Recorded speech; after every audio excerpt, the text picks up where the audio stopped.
This is really cool. Hi, James from engVid. Right now I'm kind of tickled pink about the information I just got from this. It's on Answers While You Sleep, Lucid Dreaming. Why am I telling you all this? Well, today I want to tell you how, in English, or show you in English how we use colors to talk about your mood or your emotions, right? I'm sure in your own culture you use color and you talk about something to describe how someone is feeling. And I've got 6 for you. And I'm going to give you basically what they mean, and I'm going to give you some idioms that go with it. Later on, I'm going to also do for you something a little else where I'll show you how we use colors to talk about behavior. So not just how you think or feel, but how you act. Okay, I'll give you a couple of those. And then, of course, we'll have our quiz. So you ready? Let's go to the board.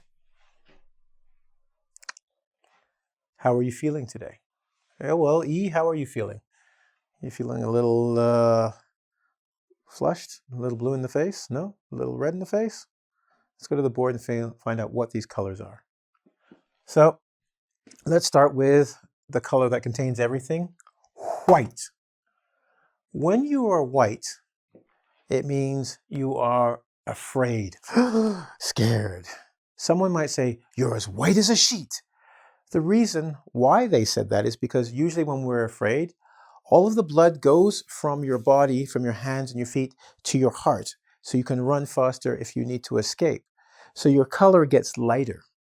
It doesn't matter what color you are, funny enough, you get lighter. You can see it in some people of different colors more, but generally put it means your color is not there because the blood is not there, you must be afraid. So you're as white as a sheet, like a ghost, okay? Let's go to the next color. So we're going a little darker here. Yellow. Now, I got a bigger belly. When somebody calls you a yellow belly, they're saying you're a coward. It means you're weak, you're afraid. Now this one you're afraid because somebody scared you.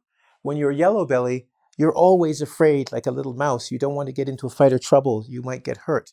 So it means I can never depend on you when the situation is bad because you're too afraid to help. So while being white means you're afraid of something that just happened, something has scared you, this one means you have no strength. You're opposite of strong, you're weak. You're a coward. You're afraid of being hurt. Let's go to red. Now there are 2 types of red. Sometimes when people are turning red, they are angry like the Hulk, except the Hulk turns green. We're not turning green. But when you see them their head starts getting redder, redder, or darker in color, usually what that means is the blood is rushing to their face.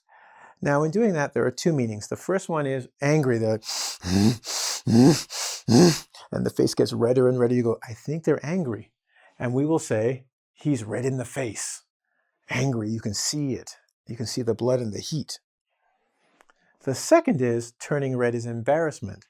This is funny because in this case, the blood comes to the face, but it's from embarrassment. You're like, oh, my underwear showing. Oh, I'm embarrassed. And your face gets red. Okay? So one is angry, and you can almost feel the heat off them. The other is, oh, embarrassment, shame. Okay? So I'm telling you this because if you hear these 2 things, like turning red does not mean getting angry. Red in the face is angry, but this one, if you're turning red, it means you've gone from being comfortable to being ashamed, right? Or embarrassed of what has happened. Let's go to pink. I said to you before I was tickled pink. When you tickle somebody, they laugh, okay? So tickling someone pink means to make them happy. So if someone's tickled pink to meet you, it means they're happy to meet you. Because when we say like someone's in the pink of health, is happy and healthy, that's good. It's a good thing. And you might notice like pink bubbles, we use it for little girls, and happiness is pink, pink, pink. So you're tickled pink. What about green? Well, green is the color of envy. Envy or jealousy. These emotions are, basically, they are different. Okay. When you envy someone, you want what they have. So if I have a pen, you want a pen too. I'm envious of you. So if you have a good job, they want a good job as well. If you have a lovely husband or wife, they want a husband or wife as well. Jealous is different. Dun, dun, dun, dun. Jealousy is when you want the exact thing that person has. So if you have a good wife, they don't want their own, they want yours. If they're jealous of your house or car, they don't want to have their own. They want yours. So you can understand this is probably like a creature, a monster, not a nice person. So we say things like green-eyed monster, because they're looking at your stuff and saying, I want it, I want it, I want it. Or green with envy. They're green because they want your stuff, right? But this one here really tells you, gives you an idea of monster being that what they want is yours or something similar you have. So they don't seem like your friend. They seem more like a monster to you. Okay, green-eyed monster. Blue. Blue. The sky is blue, which is a nice color. But funny enough, when somebody says, are you feeling blue? Or you look a little blue, we don't mean the sky, which is happy and good. We mean you feel down and sad and not good. So in many songs, we actually have a genre or style of songs called the blues, where it's very sad music. My dog just died. Now I lost my job. I got me the blues. Sad, right? Yeah, exactly. But sometimes also, you're talking to somebody and they're just not listening to you, and you're really, really trying, and you think I'm going to be red in the face. No, I'm going to be blue in the face because it's like, all my oxygen is gone. I've used all of it. I can't talk anymore. I'm just out of breath because you're just not listening. So I'm not red as in angry. I'm exhausted because I have nothing left because you're making me blue in the face. I've been talking till I was blue in the face, okay? So to talk till you're blue in the face means you can talk and lose all your oxygen, but it has no effect in the situation. And oh my gosh, we're back up to white, I'm afraid. Anyway, so what I want to do from here is, now I've told you or given you some colors, or 6 to be exact. I've given you what they mean and represent, and some idioms that we use to talk about these colors in conversation, to talk about someone's emotional state or their mood. I'm going to come back in a second. I'm going to give you some other colors and tell you how that's behavior. So it's not colors for emotion, but the behavior someone is using. So isn't this fun? When you were in kindergarten or grade school, you learned about colors. Now we're using them for emotions. I hope you're going to be tickled pink when we get back. Okay, we're back, and time to talk about behavior, because we've talked about emotions, but emotions are here, or here, and behavior is what you do, okay, or your actions. So if someone says you're green, they go, you know, Mr. E's really green at the, he's green. They usually mean you're new. You have never done this before. You've never done this action. It's not emotion. It means you're new at the job or new at the position. So you're green. It's like flowers. Before a flower gets color, the whole thing is green. And then after, when the flower opens up like a rose, it will start going green, green, green. Then the bulb, the top part will open and a color will come. But before that, it's new until it opens and it's green. Red. To get caught red-handed. If you get caught red-handed, it means you're doing something at this moment and someone catches you. So if you were stealing money from someone and you put your hand in, they would catch you red-handed, right? So red would probably go with the embarrassment that we talked about. Emotionally, you'd be embarrassed because you were caught red-handed, hot, right in the situation, okay? And brown, brown nose. Okay, how do I explain? You know your bum-bum? That bum-bum down there? Well, you know, you go number 2. There's number 1 and number 2. Well, number 2 comes there.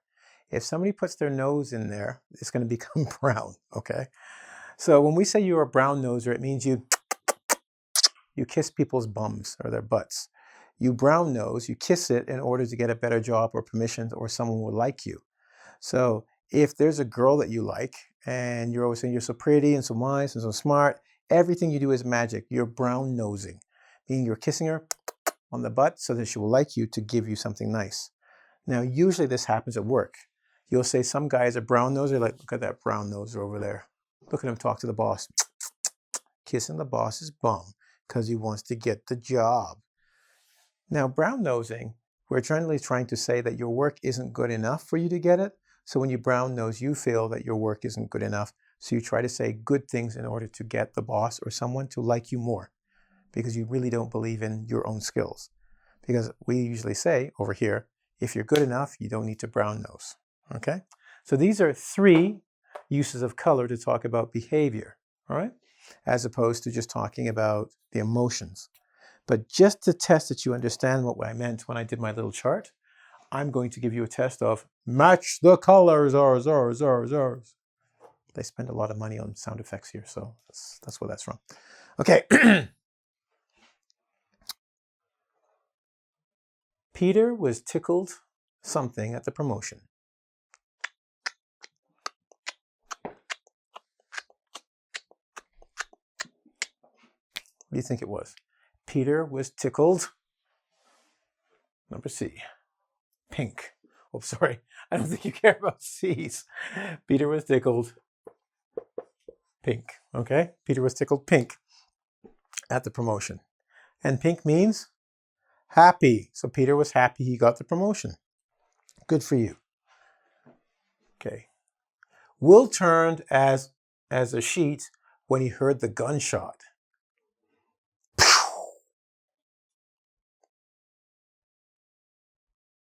Yeah, that would scare me too. And when you're scared, remember I said all the blood leaves your face, so you look white. So you're as white as a sheet, right? So, ooh, like a ghost. Bang! Color goes, you turn white from a gunshot. What about Greg? Greg was something with envy when he saw Josh's new Mercedes. Oh, what a beautiful car. I wish I had one.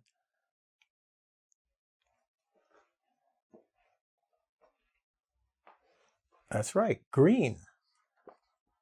He was green with envy. I should have done this in different colors. It would have been so much more impressive. Can you imagine if this was green and that was pink? But I don't have those colors. But I do have green. So hold on a second. This is a commercial break. There. Like I said, we spare no expense here at the engVid production company. So you can get everything you want, okay? So I've got to figure out a couple more so you don't know just yet. I'm hiding these colors so you'll have to see after.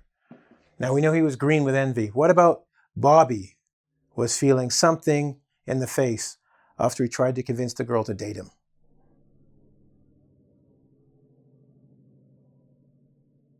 Oh, that's a plane bringing in the answer. See, here it comes. It's dropping. Thank you. Thanks a lot. Dropped in from the sky. Like I said, spare no expense. Airplanes delivering markers for your convenience. He was blue in the face. Now, I know there's some of you out there saying, hey, James, I could have said red in the face. But remember, red in the face would be angry. Now, if you're trying to convince somebody, you're going to be talking to them. Remember we talked about exhausted? If you're angry at a girl for not wanting to date you, I think she doesn't want to date you even more now. You've given her one more reason to say, no, not you. You're too angry. But blue in the face would be, he's like, come on, please, please, I'll take you to dinner. Please, McDonald's, please, I'll pay. Please, please. And he's getting exhausted. And she's going, no. So he talked to his blue in the face, but it didn't change her mind. And he was exhausted. Okay? Now, how about the last one? What's this one? Rose was with embarrassment because her underwear was showing. Ooh. Rosie. Now I'm going to stop you for a second here because some of you are smart and you're thinking roses are usually what color? Pink? Wrong.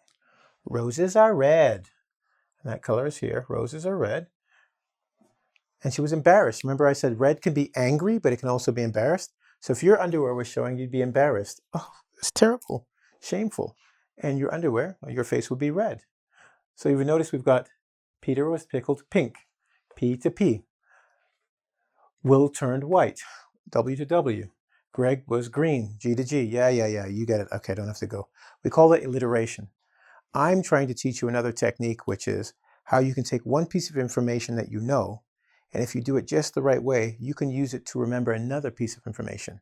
In this case, we started with the P to the P, and if you write a sentence with that, Paul, pink, tickled pink, you'll notice, or Paulette or whatever, that you will remember this idiom because you'll have something to help you. Cool, huh? We do try. I give you a little bit and I give you a little more and you keep taking and taking. Anyway, listen. I hope you were tickled pink by this lesson. I am not embarrassed by my actions on this particular video, nor will I ever be. but I do have to get going, unfortunately. And you know why that I love you? I'm not trying to brown nose right now. I do, but I got to go. So before I go, I just want to give you a quick message to make sure you subscribe somewhere around here. And go to engVid, which is www.ing as in English, vid as in video.com, where you can do the test that comes with this and meet some of the other fabulous teachers that I work with. Anyway, of course, it's been my fun. Oh, here comes that plane again. It's fun, but I got to go. Like I said, we spare no expenses. I'm flying out of here. Ciao.